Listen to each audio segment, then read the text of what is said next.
Hey, So let's do how to love God to start today. Avatar Meher Baba ki jai. Come on, you want to do it? do it, boss. You do it. Okay. How to love God. To love God in the most practical way is to love our fellow beings. If we feel for others in the same way as we feel for our own dear ones, we love God. If instead of seeing faults in others, we look within ourselves, we are loving God. If instead of robbing others to help ourselves, we rob ourselves to help others, we are loving God. If we suffer in the suffering of others and feel happy in the happiness of others, we are loving God. If instead of worrying over our own misfortunes, we think of ourselves more fortunate than many, many others, we are loving God. If we endure our lot with patience and contentment, accepting it as His will, we are loving God. If we understand and feel that the greatest act of devotion and worship to God is not to hurt or harm any of His beings, we are loving God. To love God as He ought to be loved, we must live for God and die for God, knowing that the goal of all life is to love God and find Him as our own self. Avatar Meher Baba Ki Jai. So, number five clearly applies for MBA this week. I hope we saw the response from on the Youth Sevas. So we'll keep at it. We'll probably take it to the next edition next year with a lot more concerted effort and support that we will receive by then. I think there's some issues on the link for whatever reason. Let me see.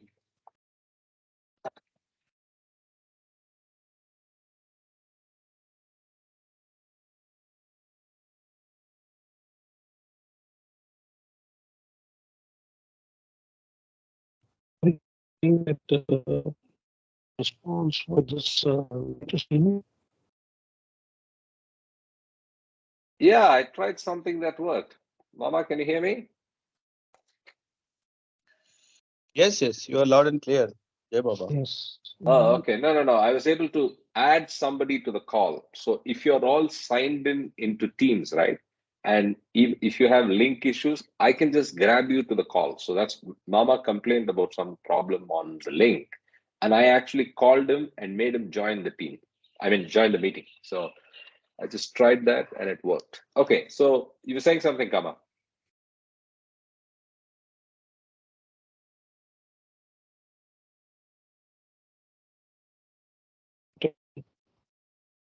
Response. Audio issues. Audio issues. Repeat. Okay, maybe now. No, Hello. it's not. No, it's not good at all. Okay. Okay. Try again.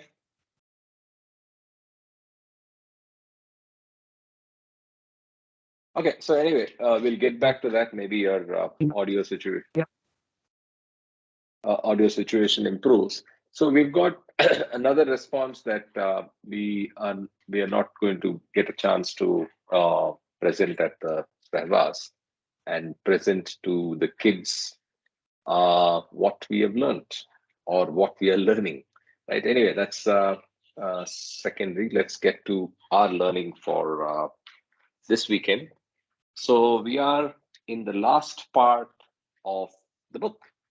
In fact, we are in the last part of book five. And I would imagine we should be done this weekend with the book.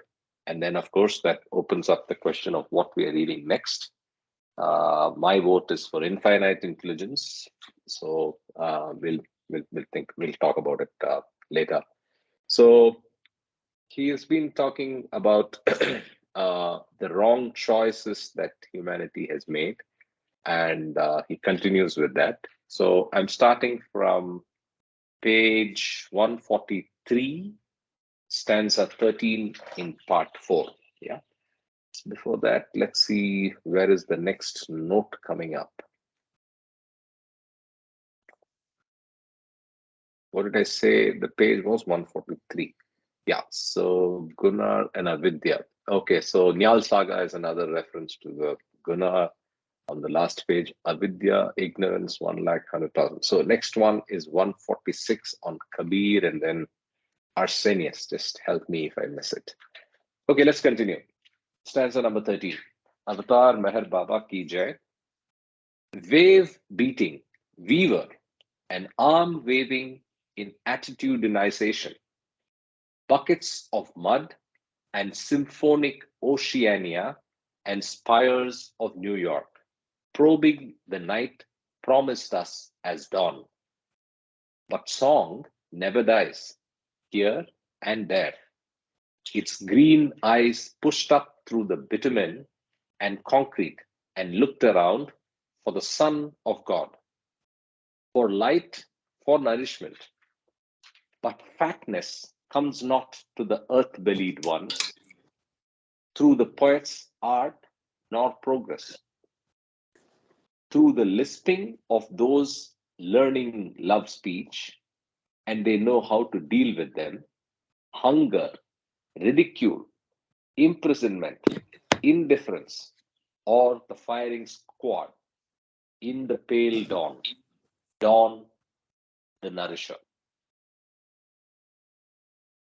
So, very interesting stanza. He's talking about how people are actually have forgotten the song of God, but the song never forgets and is looking for the Son of God. And unfortunately, the earth-bellied ones, they know they don't know how to appreciate and deal with this, and instead they give it all the wrong things. And but still, in this night, the dawn is the nourisher. So here again, there's a reference to dawn being the nourisher. 14.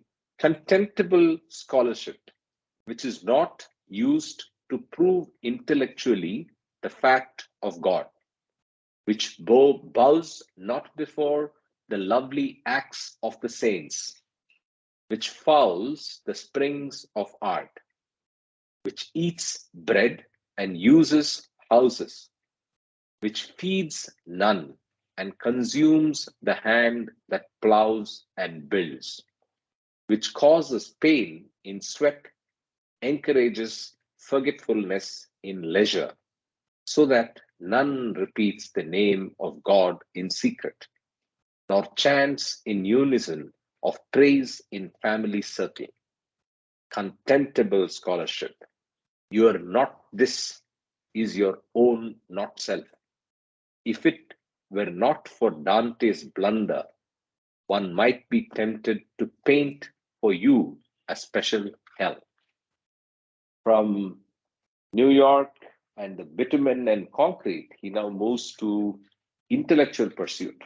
And he says the intellectual pursuit, which is not talking of the fact of God, which bows not before the lovely acts of saints, is absolutely useless. Right? And then he goes on to give various examples where God should be there and we happily let go of God. Right? We do not give importance to God at all. Light, light in a loaf of bread baked with love. Light in a cup of water in the name of God's poverty. Tear light and sweat light and eye light shining out through crack in heart walls. Wave beating and land roving for light. Digging in earth. Examining stone, metal for light. Examining the shadows of form, the forms of shadows. Words, sound for light, light of the saints' nourishing art, light of the perfect masters, supporting the world and directly piercing heart and awakening soul to journeying and God bestowing, light of avatar in all things, ant light, tree light, man light, cutting their paths for them. After him, the beginning of poetry and stone cutting to commemorate light, to feed our daily lives. Light, light the dream, light the reality. So he plays beautifully with light as the theme that represents divinity, as the theme that is there in everything and is the real focus and object of our living, which we do not do that way. And yeah, so he's talking about that in a poetic and beautiful manner. 16. Wouldn't it be a wonderful thing to have a friend who wouldn't want one to beguile time, but would turn on one in kindly anger? You bloody loafer, what you're fooling about doing instead of being occupied with his name, who would bang on one's door in the middle of the night. Up there, lizard, wasting your life in sleep and dreaming? Who would mock one's hypocrisy and posturings and laugh his sun laugh at one's shadow earnestness? A friend of knowledge who, when he spoke, who would be listening to little songs, and when he was silent, you felt homesickness, as though you both came from the same place, who, before the final courteous closing of his door, when he would be wholly about his father's business, sang you a special song which would break open in an intense flower the secret of music. Very beautiful. Very, very beautiful. So he's equating Baba, the perfect master, and Baba to a friend, a special friend who points to all the mistakes, who guides us to do the right things, and just before he drops his body, sings that special song which would break open in an intense flower the secret of music, he says. And I think this is again a reference to Baba's manifestation. I mean, we can take it as any of those things: Baba's manifestation, the utterance of the word. Remember, Francis, I mean, Baba was alive at this time. So that's a hint towards that, is what I feel. 17. The greater war in the service of self, existence, knowledge, bliss. The lesser war fighting for passingness, ignorance, and rebirth. The greater war wearing gross impressions out into subtle impressions, wearing subtle impressions out into mental impressions, wearing mental impressions out. Self, where he is and nowhere else. The lesser war of gregarious sweat and fear. Fear of a footstep going, coming of the newspaper and telephone, of a strange hat or perfume in the hallway, of rain, of red death from the skies. The general of one, the thus come of Jesus, now Baba. Of the other, the God of thy gods, incestuous Aries. On the one hand, I am my own enemy. On the other, feed my greed or die. The song of Sunfarer, the snarled curse in the dark.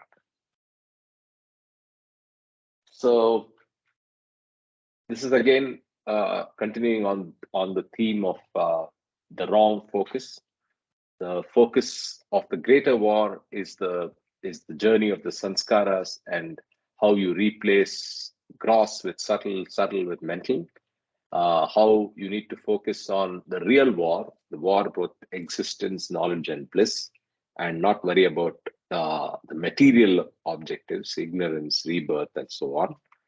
And he goes on to say how Baba is the real one compared to Aries, which he keeps contrasting with. Any thoughts, comments, silence on the other side? Yeah,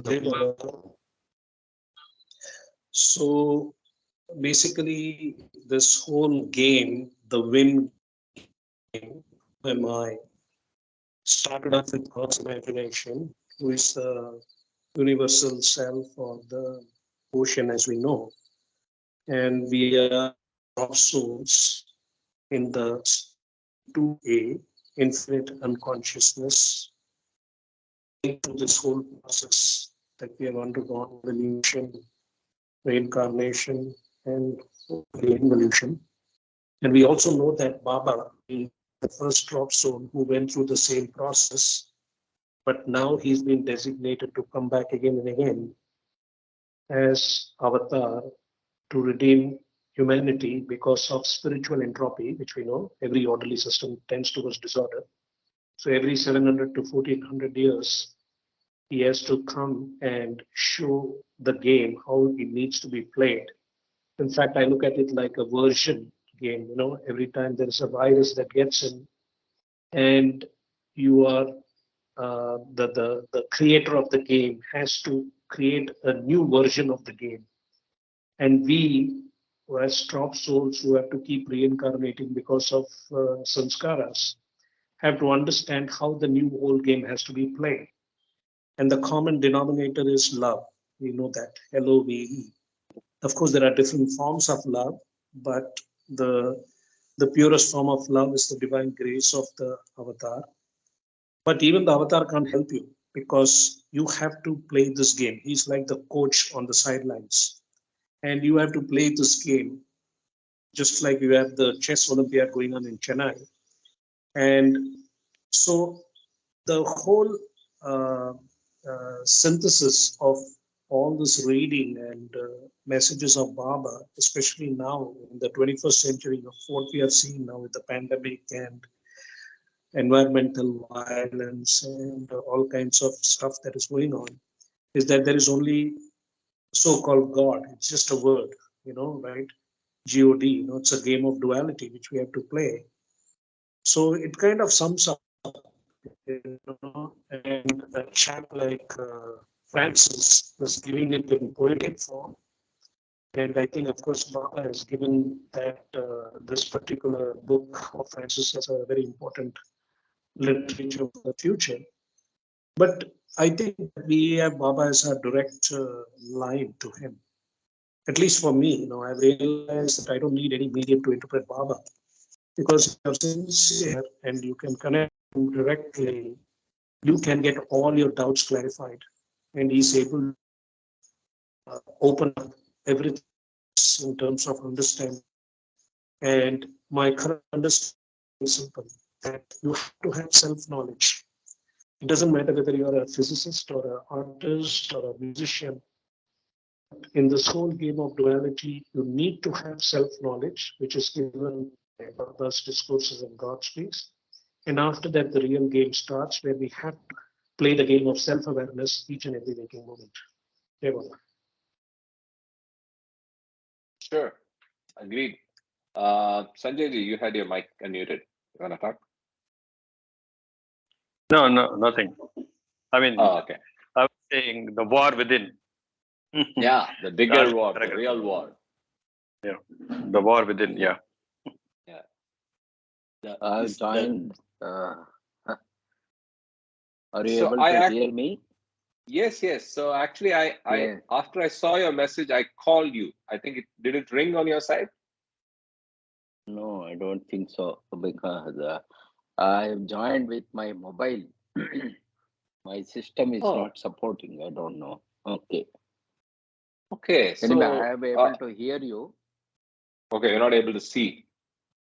I am able to see the screen also, but it's so Okay. small. It's a bit difficult. That's all. Okay. All right. So as I saw the message, I tried to add you to the call, and it actually worked from what I could see, because I could see you getting added to the call, and I don't know what happened. Maybe it got same time both of us did it. Maybe. Anyway, coming back to the stanza. Uh, Before that, I had one point which I forgot now. I don't know. Okay, let's continue. 18. Wrapped in veils of custom and costume, we imagine our little war is the real war. We are habited to the discomfort of comfort, never having savored Jetson's song of comforts, never believed that love is better than wine. Our father's house is 7-storied. We style the ancient architecture. We crowd the ground floor, some to the front rooms overlooking the park, some to the back rooms on the lane of garbage cans. The custom, the comforts, the costume, a little 7-piece, 7-colored affair. See God Speaks for details. Cut according to sex, class, occupation, and ambition, costing from avidya 1 lakh upwards, depending on fastness of dye, depth of hue, and unwashableness. Very, very, very nice. Very, very nice analogy. So he's saying the currency is avidya, avidya is ignorance, and the price is 1 lakh avidya and upwards. So currency avidya 1 lakh and upwards, and depending on the fastness of the dye. So he's talking about the costume. The second part first, then we'll get to the house. He's talking about costume and custom. The costume, he says, is a 7-piece, 7-colored affair, priced in avidya, either, and depending on the fastness of the dye, the nature of the color, and unwashableness, how strong the color is, you pay a price, and then that's the costume you're wearing. So, and then the house, he says, is V style, which is like Victorian style, ancient architecture, I'm presuming. And then he says there are different rooms.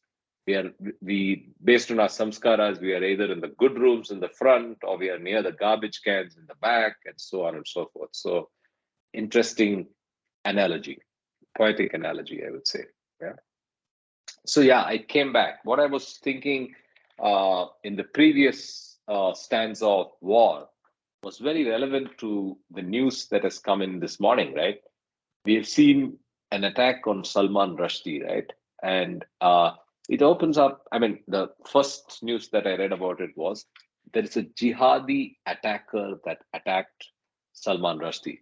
Without getting into details of what happened and whether it's right or wrong, the thought that came to mind to me was when Baba as Muhammad talked about jihad, jihad was the real jihad, the inner jihad, the jihad that we saw in the previous stanza.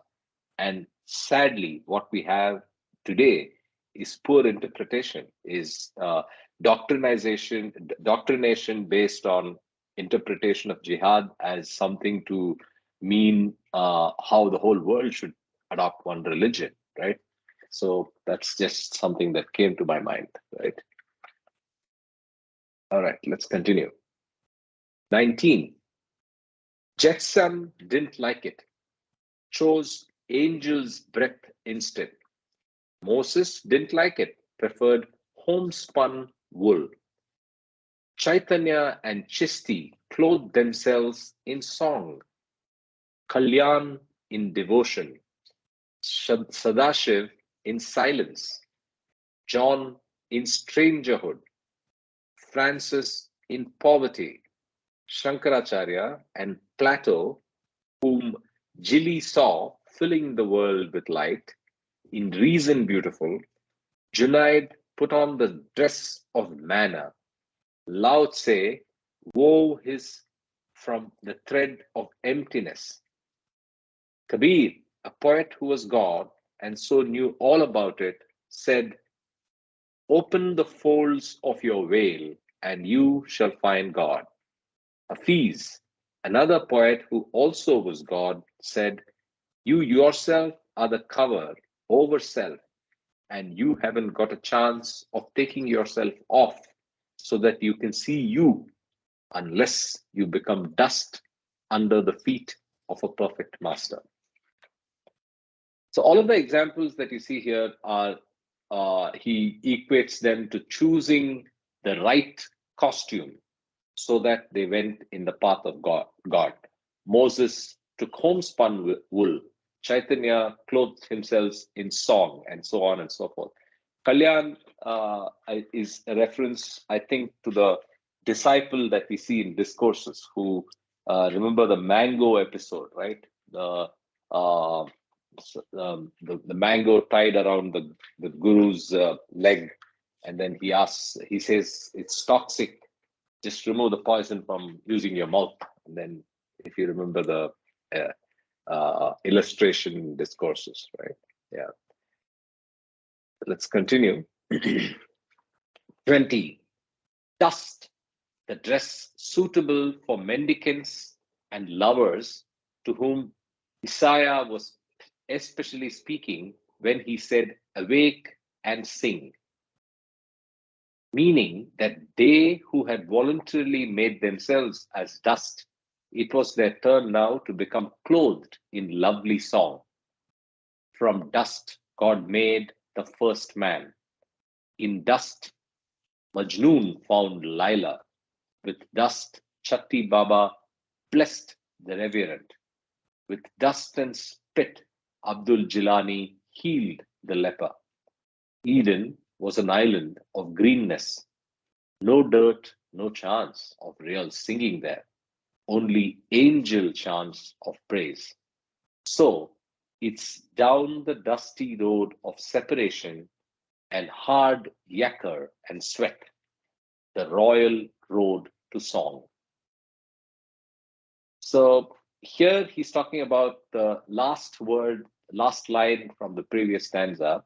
So where he says, "Unless you become dust under the feet of a perfect master, you do not have a chance. You do not have the progress." And he plays with the word dust to say that's the way to start, right? So in the Bible, there's in fact there's a phrase, I think, right? I mean, I've heard the phrase. It must be from the Bible: "Dust to dust, ashes to ashes," right? So in the beginning, everything came from dust. Man was created from dust. So that's what he says. From dust, God made the first man. In dust, Majnun found Layla, and then gives many examples of that. What is yakar? Let's look up yakar.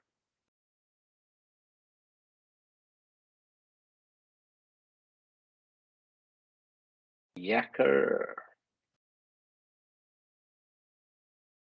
Yakar is a wild, shaggy-haired ox. Oh, yak. Okay, okay. So I think it's just pretty simple.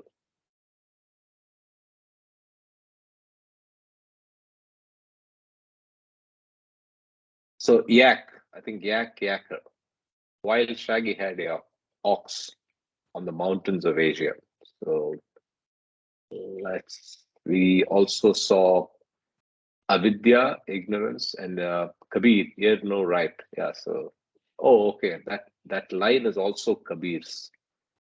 And that line, the fighter is from the Desert Fathers. That's, I think, in this page. Okay.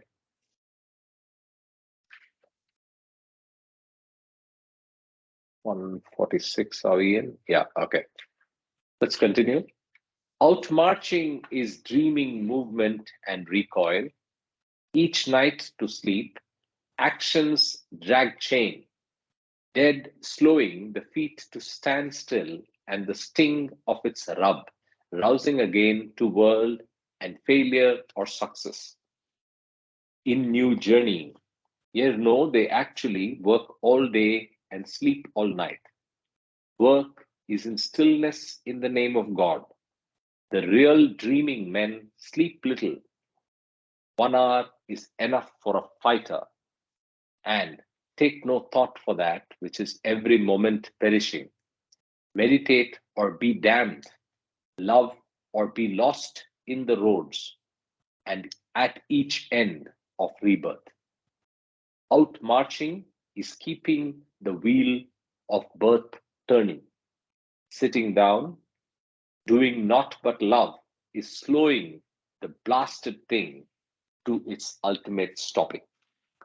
Is continuing with the, the analogy of sleep, wakefulness, and how the real nature of our progress is to get to the real awakening and move forward, right? 22. Dream progress thy works, cunning contrivance makes for cunning performance of cunningly wrought vehicle of dream experience. Drop of spray of ocean falling and calling in 7 colored rainbows and proclaiming falling and calling is direction. Big dream of God dream, little dreams of men dream, the dream freshening and turning stale, diminishing, clear outline, edges vague, shape lost, and hope it returning or a new, lovelier one. Once, big wheel and little wheels, and up you go, and down you come, because that's the way you want it. Being a mean man, you do not wish to obey the seasons, let alone find the unvarying. Being a mean man. So we are mean, and we focus on questioning the seasons. We do not believe in the unchanging one, the unvarying one, which is the God, and focus on all the other things, right? We go up and down in the material world. 23. Once our acts were act, but action darkens the blood and makes it heavy, and heaviness breeds anger. But always we turned in repentance and returned and relit the sacrifice and relearned the name of the word and took up anew the ancient labor chants. Every time was this so since Shiva. In his eternal meditation on Kailas, was touched by Parvati to bring us the first of the new scriptures. We sang his compassion in the works of our hands and protected the earth in its seasons. We taught our children dancing and poetry and built temples in our hearts and in the land adorned with pictured stories of his love. I like the reference here of and took up anew the ancient labor chants. So the new name that comes with every avatar is a new labor chant. It's the new version of the game with small changes to how it is played, but the core idea of the game is the same. There are viruses, so the game is rewritten by the creator and it's published for the world, and the world readjusts to the game and starts playing it. So that's how it is. We carved God out of stone and saints out of our flesh, and the stones sang and the saints showed us the way of work and journey. Easy it was for us to worship stone, even the work of our hands, since he dwelt in it again. He, the great God, not diminished of his greatness, he, the friendly, staying with us, accepting the milk of our offering. Through his stone lips, vivified by our perfect saints. Stone was his first habitation. The saints are his perfect and last. So we reverence the saints and never ate without first offering them food for their fasting, never slept without making sure of a bed for their nights of sleepless adoration and conversation with God. Beautiful connection that he draws between stone being one of the early forms in the evolution cycle and how we made forms of God in stone. So we revered the stone and we revered the saints and offered and treated them as a way to God. Right?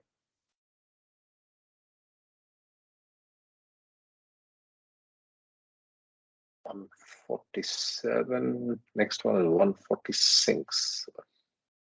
Okay.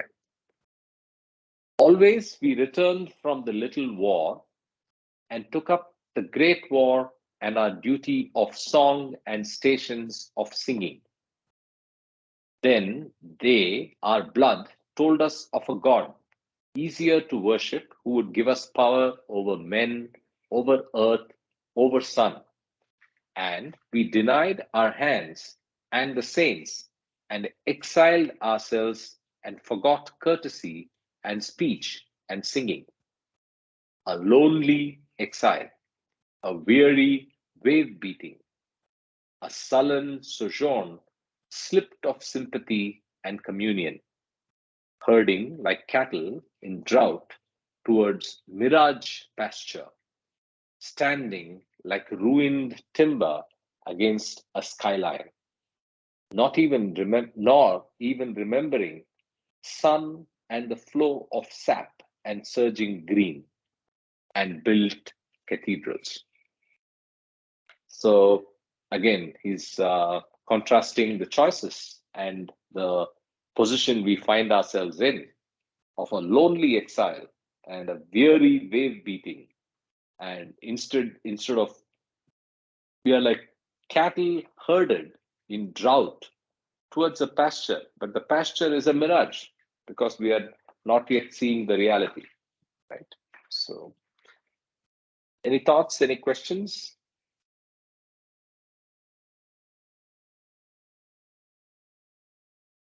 No?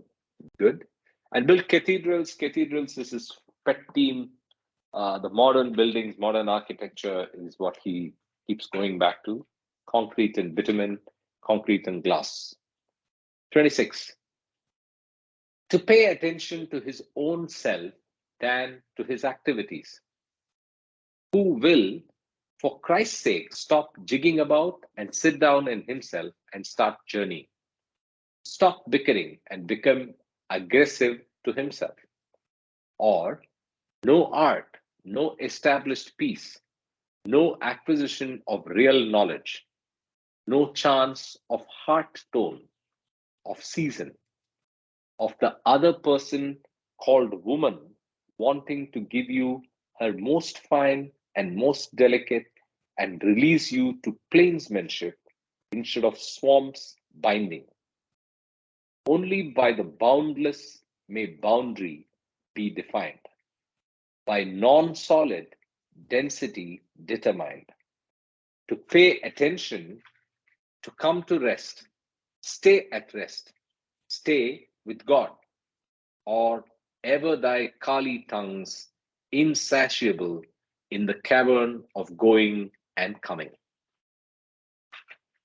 Beautiful words here, especially the line here of the other person called woman wanting to give you her most fine and most delicate and release you to plainsmanship instead of swamps binding. Only by the boundless may boundary be defined. So only the perfect master can help you. By non-solid, density determined. So only by somebody who is non-solid can density be determined, right? A liquid is used to check the density. 27. Yeah. Who is the woman here? What is the reference for that? He's ending with Kali, so that's why he starts. Remember the Kali on the beach. Yes, in yes. book 3, where after the wave, Kali and the tongue. So he's ending with Kali. So I'm guessing he uses the woman as the example because of that. Because release you to plainsmanship instead of swamps binding, and then ever thy Kali tongues insatiable in the cavern of going and coming. 27. Stay outside as the dog which you are. Accept with love the food given you by God. And when spirit groweth faint and heart cries out for love morsel, remember the secure ones houseless, their outstretched palm, their begging bowl. Be brave, O brave one, retreat into his name and proclaim in your heart, you are that. And soon or later, the door to his presence will swing open. They whose companionship you would seek are hungry. They bicker one another looking for love. Homeless are they. Eat apart from them and feed them. Remain separate and draw them together. Give them back the fire they have stolen from their hearts. Feed them and draw them after you through the door you have found to heaven. Not sure what he's trying to say here. I mean, not sure as in, is he trying to hint that we, after we get the fire and burn up our hearts in our kitchens, help others to do so? Because all of the phrases are about, all of the lines in this stanza are about trying to get more to do what we are doing, get others to do what we are doing. Does anybody agree with that? It looks like that. So keep So a little bit moving of and also keep help others. drawing others towards the same goal. Yep. So a little bit of evangelism, a little bit of proselytizing. Okay. 28. Shatter the distance mirror which reflects self in the histrionic inconsequences. Art adolescent, burden on bread. Long enough to and fro about the earth and returning, without profit or messages. To and fro. Dogs sniffing out tufts of grass and lampposts for scent of dogs. Long enough backsides up in piano proclamation and choral belligerences. We are beyond tears and humanity. We are alone, each one in his own hell night of burning which we must suffer, until we ask pardon and beg his waters of healing and drowning. Only, O God, can break this night in fresh morning of new day. Nice line here. Shatter the distance mirror which reflects self in histrionic inconsequences. What you see in the distance mirror is reflecting the wrong self, and it's inconsequential. So it's beautiful. Then he goes on to say that we all, again, as I said, all the wrong choices that we're doing, that he keeps going back and forth. We are singing songs, we are doing the wrong type of art, we are sending planes to, the spaceships to Earth, about the Earth, and returning without profit or messages, and so on and so forth, right? Only, O God, can break this night in fresh morning of new day. 29. When a man gets Distance, but Yeah. distance mirror. Any idea why that phrase he has used? Distance mirror. Yes. So No. to see yourself, you have to go inside. Correct. Whereas what we see is only the illusory Outward mirror. Outward mirror, probably. So what you need is a mirror to understand your inner self, which is really not No, something that's that distant. actually becomes not a mirror. It is seeing Yeah, yourself. yeah, correct, Yeah. correct, correct. To use Baba's words. So did anybody start listening to those the creation and causes playlist that I sent on the group? Did anybody try? No, not it. Okay, okay. And it's very nice. I mean, it's very different because the Uh-huh. focus is different, but it's amazing. I mean, what's amazing? It's Baba, right?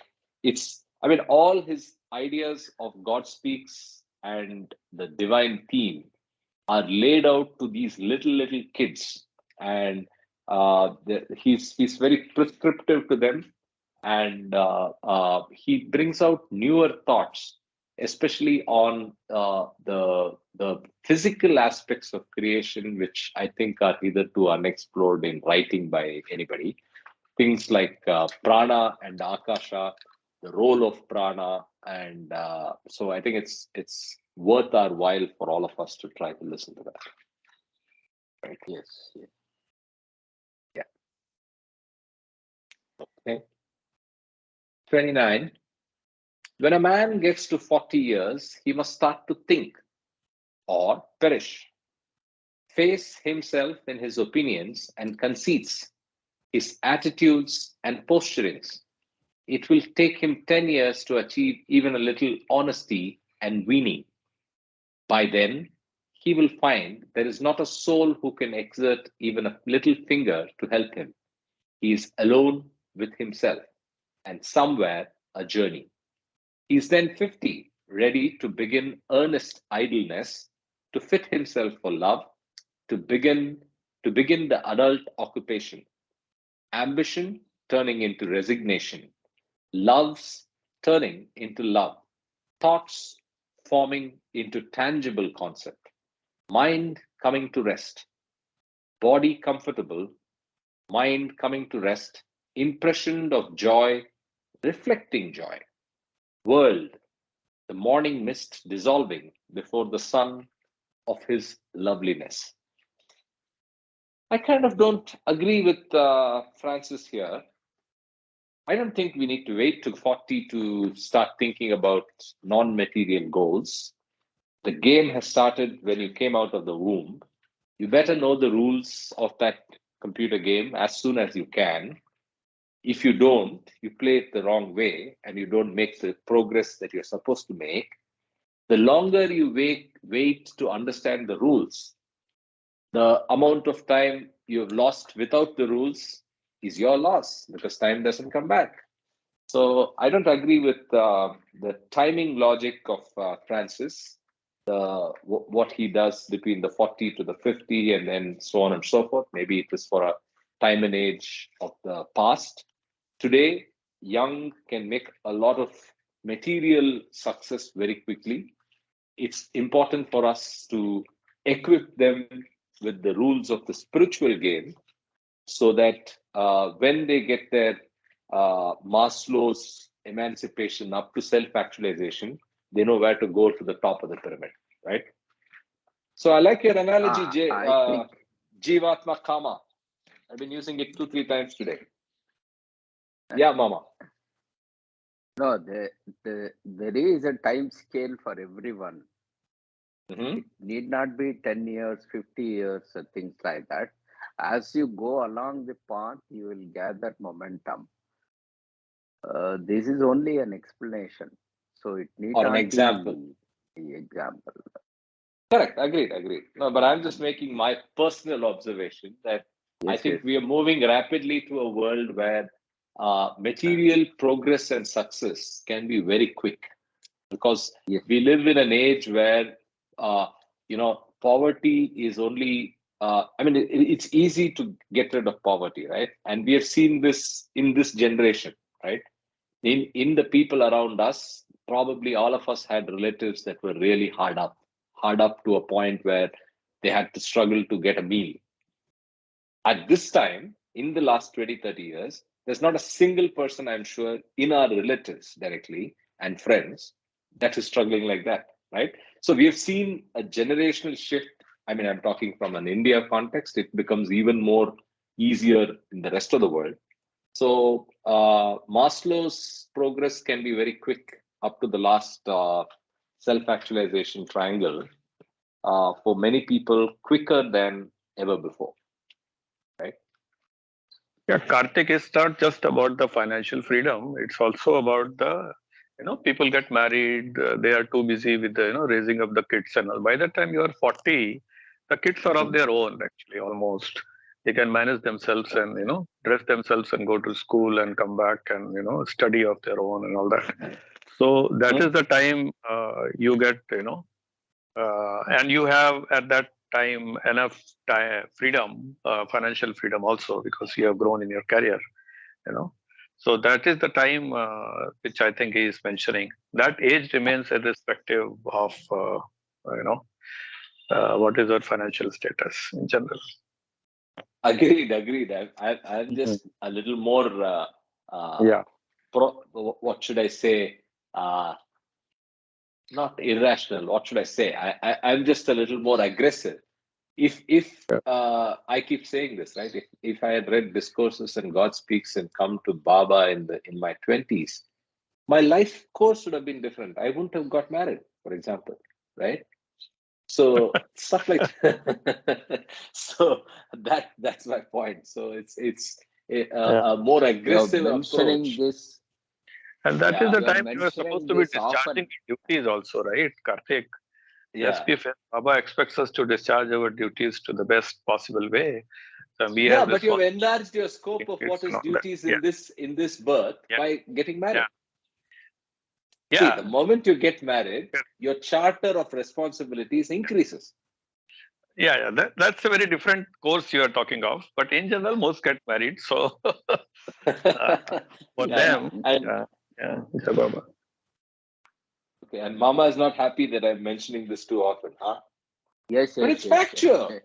It's factual. I No, mean it. we are in a system, say, the But whole evolution, all the different, say, forms of evolution, there is a binding of two sexes together. So that is Discourses an teaches us that. Yeah. inescapable thing, yeah, except for a very and few who say give up that. This is a natural course, so you should not crimp on that so much. correct. So Mamaji's sanskars were already, Mamaji's soul is already quite evolved. He didn't need to get into all this settling the That's what I past was going to karma, say. which we are That's what I doing. was going to say. Which we are Look at who's talking. doing.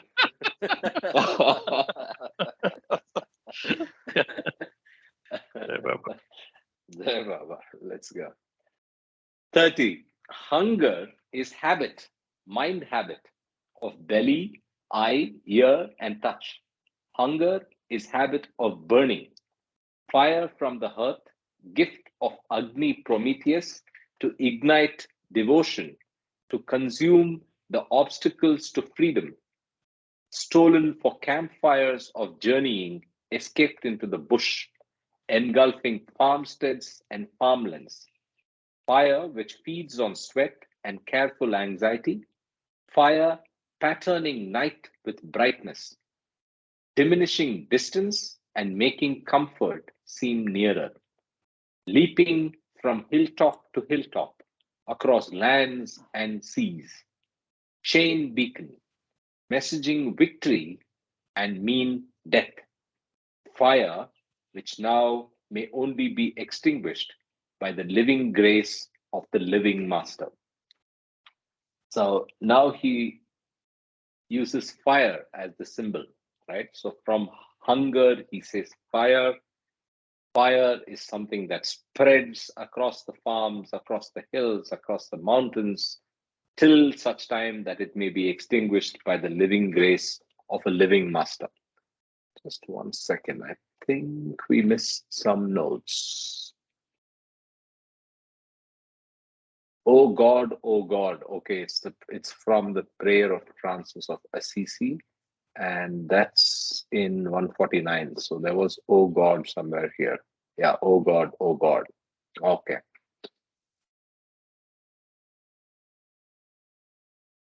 Next one is 150 Agamon of Ace. That's again a Greek reference. Yeah.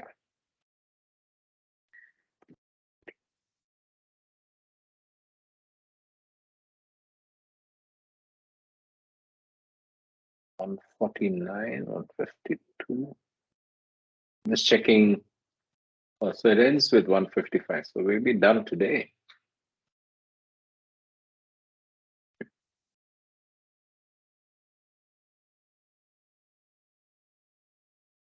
$149. Yeah. 31. Unless a man stops buzzing and feeding on flesh and shuts his mouth will never become sweet for arm-bangled Sophia's kisses, nor will lovely daughters be born to him to come to lovely womanhood and cheer his old age with wine and companionship. He will never come to cave habitation, but must bear the discomfort of house dwelling, distrusted by birds and beasts, uncourtesied by weather and seasons, unworshipped by sun, unadorned by stars or stones, shuts his mouth so that mind, pregnantly impressioned of God, reflects only through hue of flesh and gait of hand and foot and clear-eyed love glancing, reflection of idle self in silence, intensely adoring blissful silent self. So yes, again, there's a literary or biblical reference here. So Sophia's kisses, and he's talking about our overindulgence and focus on the flesh, right?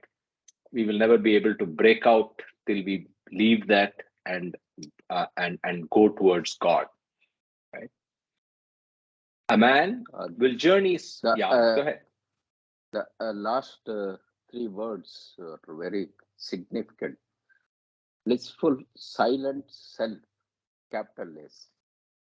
Yeah. So bliss is also there, silence is also there, and it is self.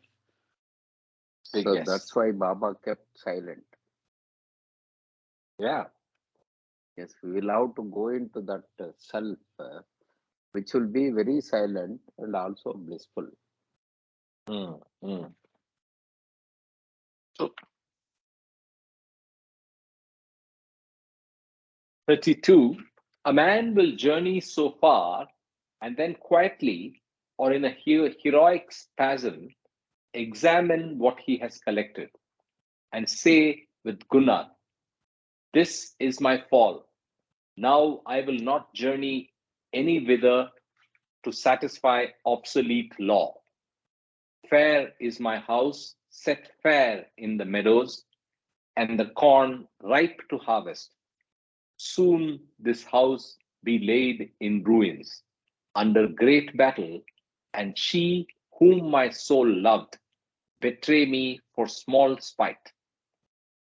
Great glory there would be for me in fulfillment of their law, but I, defeated yet in fight, am weary of men's honor and am called by God to the battlefield of Sigurd and other great heroes, pressing strenuously the way back to our Father. So he's talking here about the analogy with, I think Gunnar was mentioned here. Sigurd, Volsunga saga is from Icelandic Norse story, and Sigurd is not here. Gunnar. So the story of Gunnar is, I think, again, what Parks brought it out. I didn't read the real literary story. So in that, what happens is there is a hero who's a very big fighter, but he loses finally, and in the last battle, his bow breaks. And when the bow breaks, he asks his wife for a a hair, a string of, I mean, a hair that he can use to tie his bow, because he was so supreme in his archery that he could even use that bow, I mean, the string of hair, and actually make it a bow and finish the war. But that lady refuses because she uses some example of something in the past. She says, "You did not stand up for me for something minor and unimportant, so I'll not give you the hair now." And then, knowing fully well that if she doesn't cooperate, this man could die.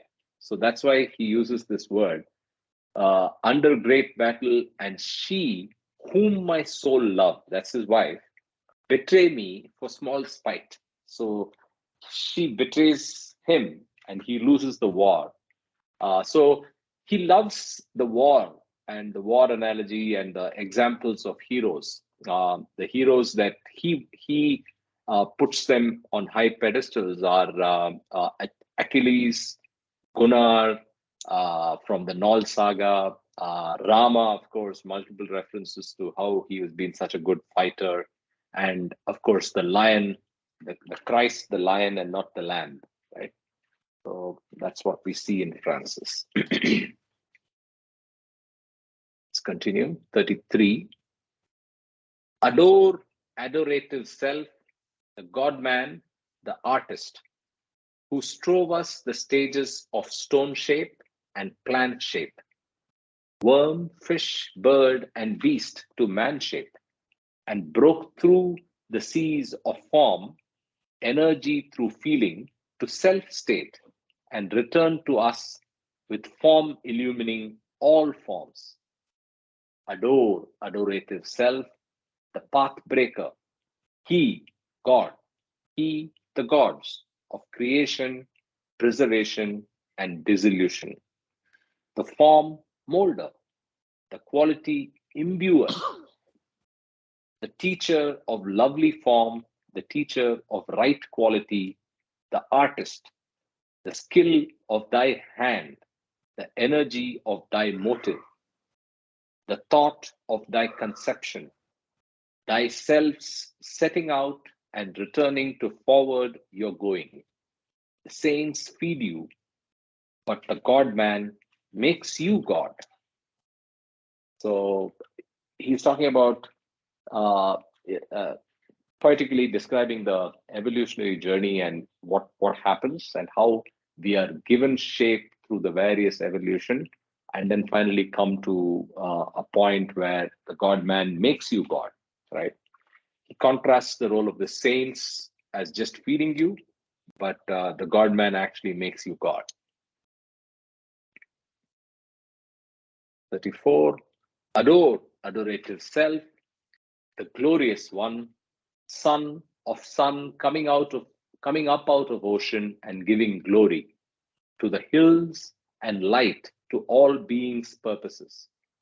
Son of clear sky and cloud flowered sky, son of grass plains and forests and bird song and wheat and groves and vineyards, son of men journeying for gold and God, lighting the land paths and sea lanes and involution's gate, guarded by swords and the eyes of chaste women, son of the plains to God, of the clear way and the entrancements, son of wisdom and knowledge, of the saints' adoration and love speech, son of your pristine self wrapping all beings in an unequal world equally in glory. Son of your pristine self wrapping all beings in in an unequal world equally in glory. Such a beautiful line. Son of your pristine self, uh, wrapping all beings in an unequal world equally in glory. So again, he's no doubt a great poet. Right? We continue. 34, 35. Adore, adorative self, The shy one veiled in form, looking out from behind the lattice of world, waiting for heart calling for empty hearts to inhabit. The helpless one, crawl in worm one, rooted in earth one, growing his own tree of crucifixion. The helplessly shining one in cut diamonds, helpless in wings, one prisoned in prey search, helpless, helpless in beast one, lowing crop, hunger. The beggar, one on the roads begging, bread, gold, fairness of vision, women, intellect, friendship, the skies and seas for knowledge, begging the road back. The beggar on the plains, begging light, love, entrancement, freedom from entrancement.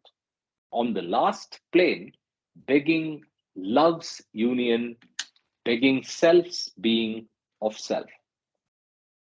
So he gives a beautiful poetic coverage for a theme that exists in our entire spiritual journey, and that of begging.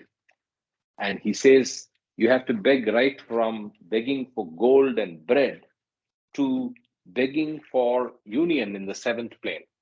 Everywhere, the nature of begging continues, but you're begging for something that's more superior and superior, right? So this brings in concepts of humility and surrender Yeah. for the path, pilgrim on the path, right? That's underlines. Correct. Yeah, go ahead, Sanjay.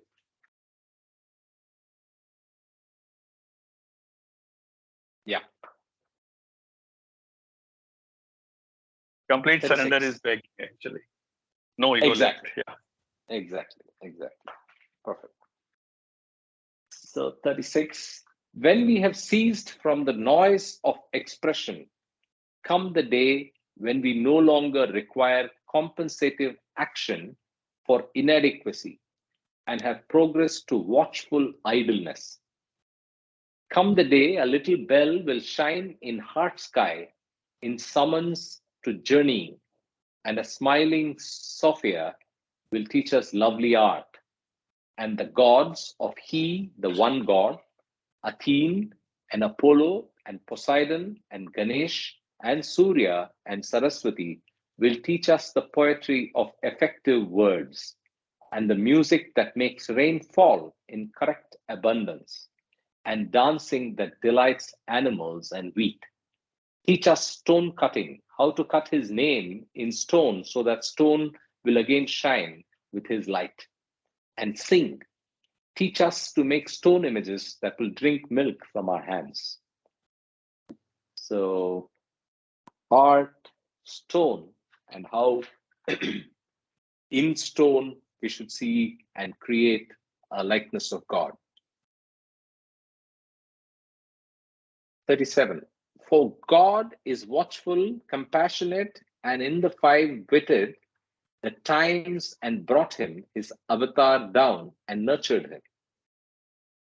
So he calls the perfect masters the five-witted, through and nurtured him through infancy and childhood and youthhood, and with a kiss unveiled him, and with a stone acknowledged him with his own knowledge, and gave over to him his own world for its awakening and fresh path setting. And he has become us, our poorest us, even the most outposts of the poor of us, and assumed our hopelessness and become our helplessness and fed us with the bread of his continuous crucifixion, of his eyes, our light, of his touch, our works, and of his silence, our again speaking in terms of lovely art. Amazing stanza, one of the best stanzas that I've come across. And I'm going to highlight the whole thing, but I think if we are introducing Baba to someone in poetic terms, this is a good place. Right. You can read it once again. Absolutely. For God is watchful, compassionate, and in the five witted the times and brought him, his avatar, down and nurtured him through infancy and childhood and youthhood, and with a kiss unveiled him, and with a stone acknowledged him with his own knowledge, and gave over to him his own world for its awakening and fresh path setting. And he has become us, our poorest us, even the most outposts of the poor of us, and assumed our hopelessness and become our helplessness, and fed us with the bread of his continuous crucifixion, of his eyes our light, of his touch our works, and of his silence are again speaking in terms of lovely art. Beautiful, beautiful. 38. And also caused to be written down, God speaks in English as though he'd got tired of Sanskrit and Greek and Arabic, and thought he'd say it in the language of the most gross conscious, most straitened people in the earth at the moment. A book of a book, delightful, one imagines, to him, of vague reminiscence, tedious, since he likes marbles, in explanation, setting out clearly the stages to hear dumbness, the stages to their reality of true manness in existence, knowledge, bliss. A book showing clearly that a mouse cannot know the way of a camel, that the hare and lion have their own sort of mastery, that your real troubles only begin when you begin the path, and that you don't really know what love is until you see God, and so actually experience your separation. A book, every page, line teeming with here am I. Again, a very, very nice para about God Speaks. Again, people who have already read God Yes, sir. Speaks will appreciate, but then he covers it beautifully and in a loving manner. And a book with which every page, every line teeming with here am I. So it's a welcoming, embracing statement that Baba has infused in every line of God Speaks. That's what he's saying. It's again worthy of being marked out. It's beautiful.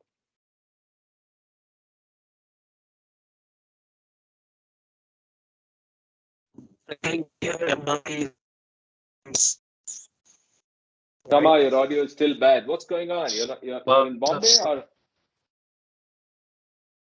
I'm in Goa.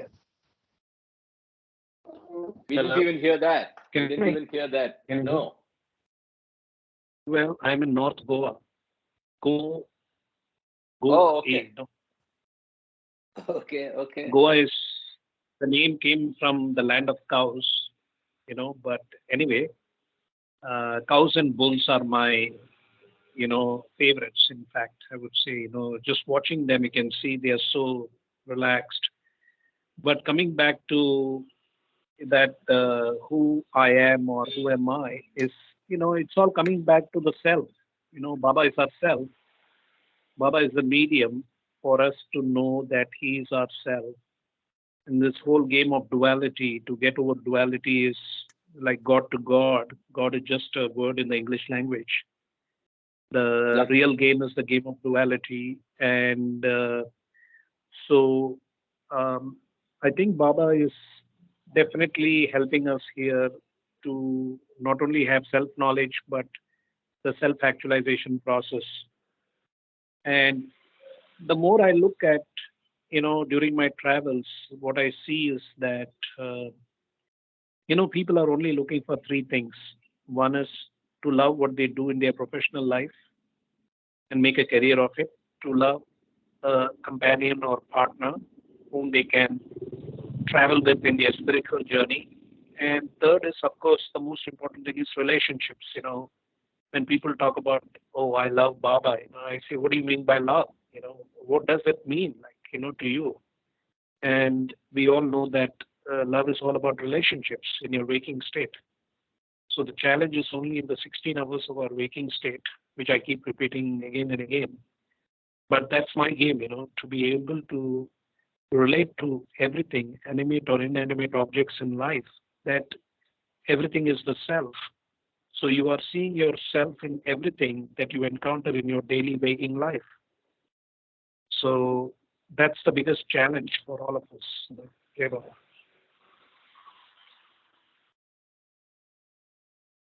Yeah. Let's go to the next one. 39. A book of I am you and you are me in eternal oneness. Reap the wind of my spirit and breath of my presence. Forget, starve into non being yesterday's harvest and tomorrow's promise of reaping. Sufficient is the day of today, and my here is with you. Yesterday you were alone, tomorrow is my speaking and release and your desolation. Today is your yesterday's millions of years. Tomorrow need not occur if you grasp today in your two willing hands and surrender to self and obey me. A book of love me, love me. Give me some little part of you, some little cherished sin or despised virtue, making for me a small place in you to live, a small space, a bit clean and free of other company. For I am shy to knock where I am not wanted and where there is no room for me. Again, a very beautiful expression of what is in the book. I am the honey of all things, the sweetener and sustainer of hearts and lives. I assume your limitations, yet I am eternally pinioned in motionless freedom. I become the most helpless of you, yet my glory is not known even by perfect saints. I become the most ignorant among you, yet I am knowledge absolute. Of the poor, I am the poorest, yet my bliss is infinite. My life you easily take, yet I am eternal existence itself. Yesterdays and tomorrows are waves rolling to and from my now. Stone dream and worm dream and fish dream and bird dream and beast dream and man dream is my dream. An awake awareness of no dream nor ever was dreaming.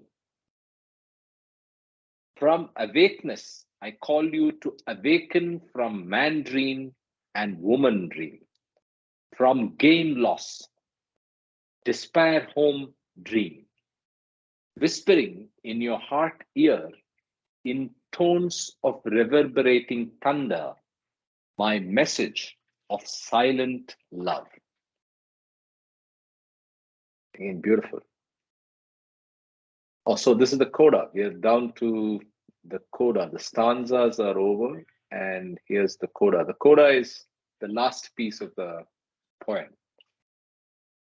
So he starts with art is a dreaming between deep sleep and awaking, God dreaming the creation and dream answering the initial question, who am I?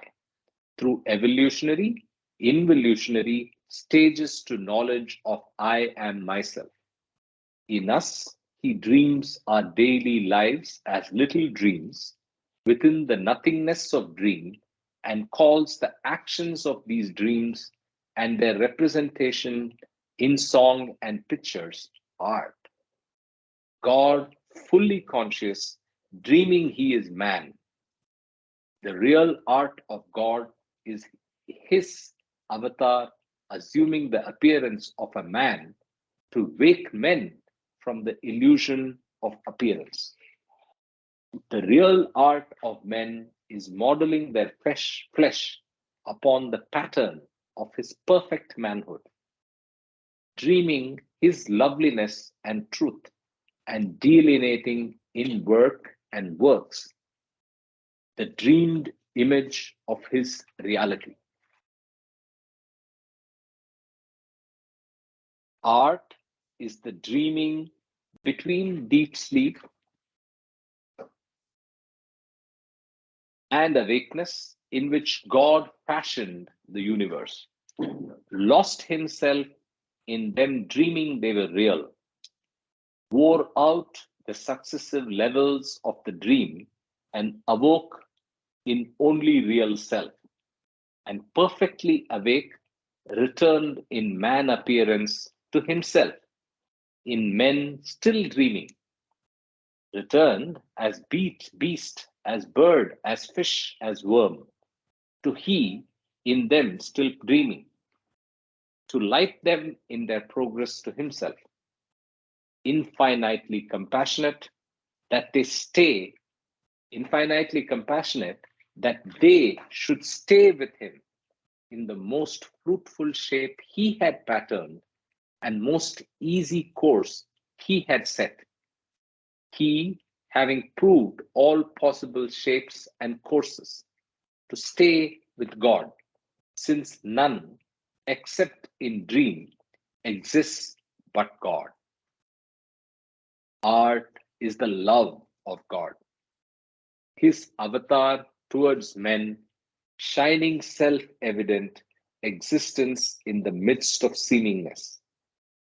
As sun through mist veils, revealing patterned landscape of hills and farms and township where none were, awaking in men love and they in love, cutting their lives and working in design, he lays down as a stone cutter, stone fitly for house, well conceived in dimension by master architect. Stay with God in whatever shape he shapes you, and work your works within the boundaries of that shape. Art is his shape of you singing light through your hands, through your speech, imaging his image. Stay with God. Let the dream out the staying and the going of your form or million forms. They are not you who ever stays with God.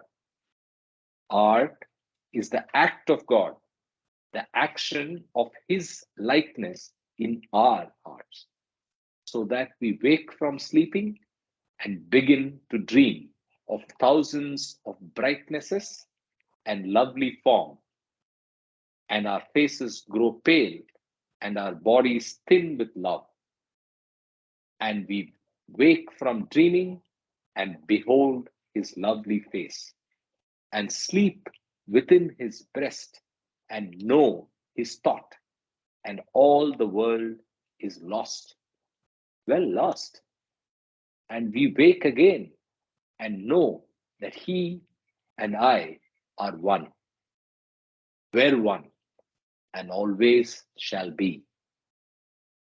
Stay with God. Put down your pen and cease your songs. Works are for men of love. Not yet has he unsealed his lovely lips and spoken that word by which devotion will again be possible. Still is his sun hidden behind the curtains of the dawn. Still is his lion caged from rampancy and glory. It is for another generation, Baba, to tell your delightful story. In grief, in joy, in deepest grief. So have I writ what love told me to write, and every line betrays my poverty of love as a poor man asked his charity, displays a single shilling to our sight. Yet I'm somewhat contented of my plight, in that rich love stooped down to ask of me, thus honoring me, in whom no other see worth, myself the least. Thus does love with light and gentle grace encourage on his way the least of us, taking each by the hand he is labored with, using the same labor to raise him to still greater favor, even perhaps to love's own path, to stand in light when silence speaks its shining day. Beautiful coda, beautiful, beautiful coda. So, in the last of the coda, he's very, very deeply personal. So, he's in all humility saying, uh, he's expressing gratitude for picking him to write this, and says, I'm unfit of that honor. I have done my best, but I'm so pleased I got the opportunity. So, it's just amazing. It's just beautiful and emotional, to say the least. Right? These are the notes which we've seen, and I think we are done. There's something else I saw after book 5. Yeah, dreaming and dreaming. This is what I saw. Dreaming and dreaming. When you sleep and dream, you experience association with people, speaking with them, and doing actions in relation to them. See all manner of objects in your surroundings and feel happiness or unhappiness in regard to them all. Where do all these people and objects come from? Not from outside yourself, but from within you. You create them for your own experiencing, and no one but you sees, knows about, and experiences what you're seeing, knowing, and experiencing. They exist only for you. In like manner, you are sitting in this room, seeing these other persons and the objects in the room. And in like manner, no one but you is seeing them and experiencing them. That is, seeing and experiencing them as you're seeing and experiencing them. They exist solely for you and have come from nowhere but from within you. You have created them for your experience of them. What is called your awake state, your daily life with all its associations and experiences, is only you dreaming, and in your dream, creating all the persons and objects in that dreaming for your experience of them. What is called your dreaming when asleep is but another dream within this dream. When you awake from your asleep dreaming into your awake dream, you know that the asleep dreaming was only a dream. When you awake from your awake dreaming, you will know that you were the sole creator of both the dreams, and all the people, objects, and situations contained in them, that they existed only in you and were for no one but you, and were nothing but dream experiences of your own dreaming, and that you alone have real existence. When real light appears, this darkness which you think is light disappears. Meher Baba. I've never seen this before. It's fantastic, this exposition on dream. Right? It's just one page, but astounding. I loved it. Yes, Right? yes. Yeah, very, very powerful. Anyway, so I think this is a good reference for anybody who wants to know the dream within a dream, right? Baba's words on the dream within a dream. Very nice. Anyway, so we are at the end of the book, end of our reading window. We start with another book, maybe Infinite Intelligence, we'll decide. But see you all tomorrow. Yeah? Yes, sir. What is the agenda for tomorrow? Infinite intelligence, most likely. Yes, yes. Okay. Okay. Okay. Jai Baba. Have a Jai great Baba. weekend. Jai Baba. Have a great long weekend. Bye bye.